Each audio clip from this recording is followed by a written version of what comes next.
অমর একুশে বইমেলা ২০২৫ উপলক্ষে প্রকাশিত হয়েছে শেকড় সন্ধানী লেখক, সাংবাদিক ও সংগঠক শরীফ প্রধানের বই শিক্ষানবিশ সাংবাদিকতা।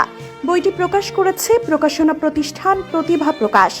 গণমাধ্যম ও সাংবাদিকতা বিষয়ক বইটির প্রচ্ছদ করেছেন শাহাদাত শিবলি। মুদ্রিত মূল্য রাখা হয়েছে ৪৫০ টাকা। বইমেলার ৩২৭, ৩২৮ ও ৩২৯ নং স্টলে পাওয়া যাচ্ছে বইটি। গণমাধ্যমে পেশায় আগত নবীন ও শিক্ষানবিশদের জন্য অত্যন্ত গুরুত্বপূর্ণ ও সহায়ক হবে। বইটির মাধ্যমে সাংবাদিকতার প্রাথমিক বিষয় সম্পর্কে নবীনরা চমৎকার ধারণা নিতে পারবেন বলে জানিয়েছেন লেখক। বইমেলার প্রথম দিন থেকেই প্রতিভা প্রকাশনার ৩২৭, ৩২৮ ও ৩২৯ নং স্টলে বইটি পাওয়া যাবে। এছাড়াও অর্ডার করতে পারবেন রকমারি, বইফেরি, বাতিঘর, প্রথমা, বই বাজার, বিডি বুকস, বইঘর, পাঠক পয়েন্ট, বইয়ের দুনিয়া, বই সদাই, বই প্রহর সহ যে কোনো অনলাইন বুকশপে। শরীফ প্রধান বর্তমানে দৈনিক ইত্তেফাক পত্রিকায় কাজ করছেন। এই বইটি লেখকের তৃতীয় প্রকাশিত গ্রন্থ।